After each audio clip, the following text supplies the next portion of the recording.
Hello everyone, welcome to the next part of chapter number 11. In this, we will study about the growth of self-respect and self-confidence on page number 190. Let's start with it. Growth of self-respect and self-confidence. By the end of the 19th century, the Indian nationalists had grown in self-respect and self-confidence. They had acquired faith in their capacity to govern themselves and in the future development of the country. Leaders like Tilak, Aurobindo Ghosh, BIPIN Chandra preached the message of self-respect and asked the nationalists to rely on the character and capacities of the Indian people.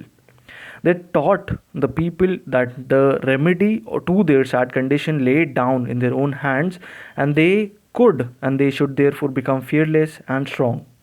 Swami Vivekananda, though not a political leader, again and again drove home this message. He declared, "If there is a sin in the world, it is weakness. Avoid all weakness. Weakness is a sin, weakness is death." And here is the test of truth. Anything that makes you weak, physically, intellectually, and spiritually, reject as poison. There is no life in it. It cannot be true. He also urged the people to give up living on the glories of the past and meaningfully build the future.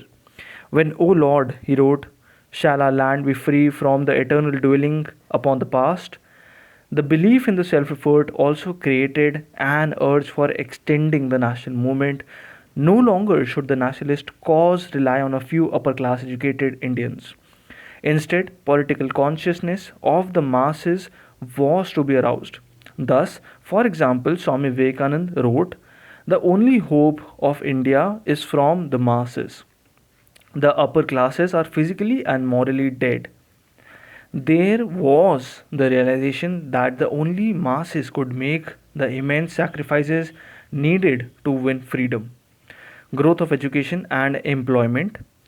By close of 19th century, the number of educated Indians had increased perceptibly. Large number of them worked in the administration on the extremely low salaries, while many of the others increasingly faced unemployment. Their economic plight made them look critically at the nature of the British rule. Many of them were attracted by radical nationalist policies. Even more important was the ideological aspect of the spread of education. The larger the number of educated Indians, the larger was the area of influence of Western ideas of democracy, nationalism, and radicalism. The educated Indians became the best propagators of the followers of militant nationalism, both because they were low paid or unemployed and because they were educated in the modern thought in politics and in the European and world history. International influences. Japan after 1868, international influences. Several events abroad during this period tended to encourage the growth of militant nationalism in India. The rise of modern Japan after 1868 showed that backward Asian country could develop itself without Western control. In a matter of few decades, the Japanese leaders made the country a first-rate industrial and military power, introduced universal primary education, and evolved at sufficient modern administration.